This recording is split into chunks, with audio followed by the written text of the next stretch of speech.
I'm Dale Smith for Looney Politics, and we're here to talk about the election.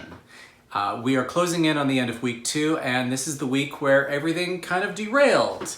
But before we get there, let's start off with what happened earlier in the week.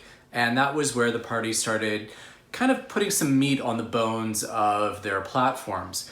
We saw some promises around a lot of family stuff, a lot of stuff for seniors, and that was kind of starting to showcase where the two main parties are diverging a little bit in their vision. For the Conservatives, it's a lot about tax credits and finding kind of ways around the margin that they say will help people, keep money in their pockets. Whereas the Liberals are promising much grander spending plans, which economists say will have much more effect and will be much more effective in doing things like reducing poverty, but those things also come with a higher cost. So it's a question of where people feel the trade-off is. For the NDP, they spent the week talking about some of their grand promises around things like pharmacare and dental care. But what they haven't really spelled out is how they plan to implement these things because they're areas of provincial jurisdiction. You can't just, as a federal government, tell the provinces, implement this program. So until we get a real sense from Jagmeet Singh and the NDP about how they plan to convince the provinces to implement these, we need to keep that in mind.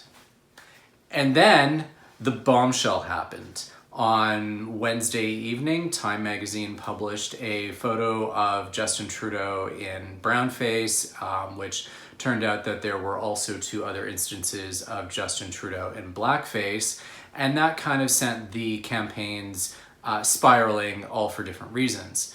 Trudeau's obviously for damage control. The NDP, with a leader who is a member of a visible minority, had to start basically talking about how issues like these affect people from minority communities. And Andrew Scheer has basically spent the past couple of days really just castigating Trudeau and insisting that he's not fit to lead.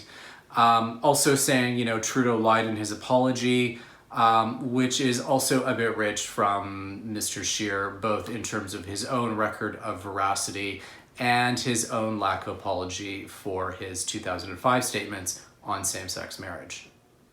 So where the campaigns will go from here remains to be seen. The Liberals will likely be in damage control for a few more days.